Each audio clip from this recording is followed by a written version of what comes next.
गांव में ठंड शुरू हो गई थी।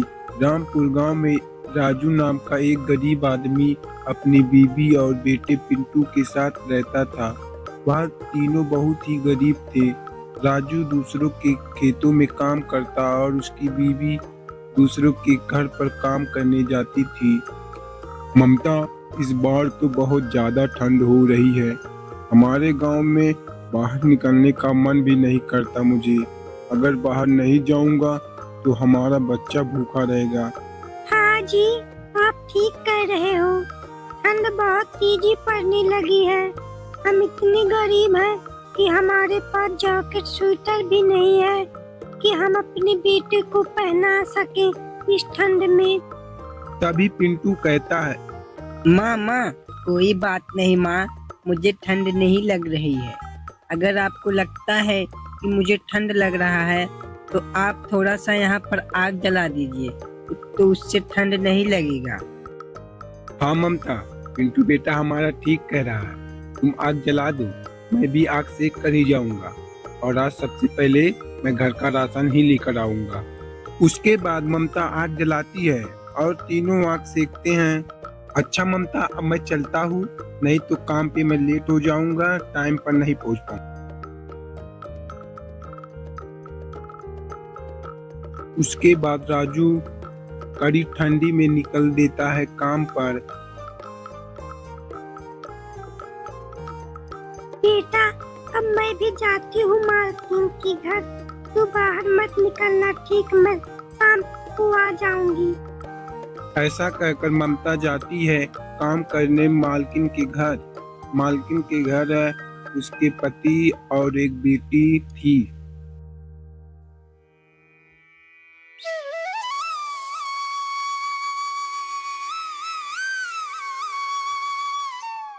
अरे ममता, तुम आ गई। देखो, आज मेरी बेटी का जन्मदिन है तो तुम मेरे घर की अच्छी सी सफाई करना और उसको सजा देना। ठीक है मालकिन, मैं समझ गई।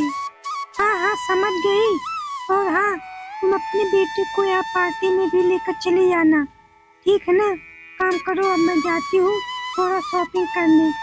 ऐसा कहकर कविता अपनी बेटी को लेकर जाती है स्कूल और अपने शॉपिंग के लिए।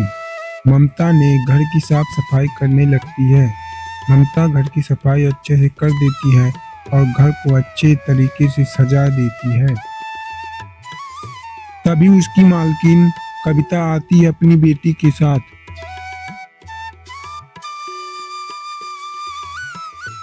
ममता, तूने घर को सजा दिया अच्छी तरीके से?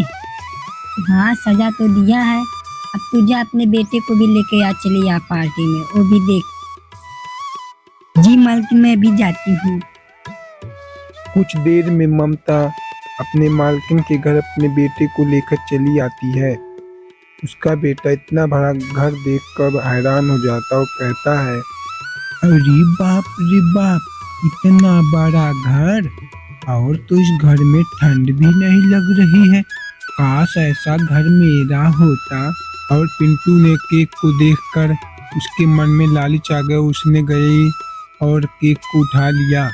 उसके बेटे को देखकर कविता को बहुत गुस्सा आया और उसने ममता से कहा, ममता, तुम्हारे बेटे को तमीज नहीं है कि बड़े लोगों के घर पार्टी में कैसे रहना चाहिए? देखो इसने क्या किया। मालकिन, मेरे बेटे को माफ कर दो। मैं उसकी तरफ से माफी मांगती हूँ। अब यह ऐसा कुछ नहीं करेगा मालकिन। कविता ने उनकी एक नहीं सुनी और ममता को भी काम से निकाल दिया, दोनों को वहां से भगा दिया। और कुछ देर में राजू घर आता है। ममता, आज तो मुझे काम मिल गया जिससे मैं कुछ राशन लाया है और अब काम कुछ दिनों तक बंद रहेगा। अब हमारा राशन पानी कैसे चलेगा हमारा घर? हाँ जी, अब हम क्या करेंगे जब आप काम नहीं पाओगे? मुझे भी मालकिन काम से निकाल दिया। हमारी मदद भगवान भी नहीं करता। कोई बात नहीं कविता, तुम निराश मत हो, भगवान हमें जरूर कोई रास्ता दिखाएगा। ठीक है, चलो मैं कुछ राशन लाया, तुम इसको खाना बनाओ और खाया जाए सब। उसके बाद ममता खाना बनाती है और तीनों खाना खाकर आराम से सोते हैं।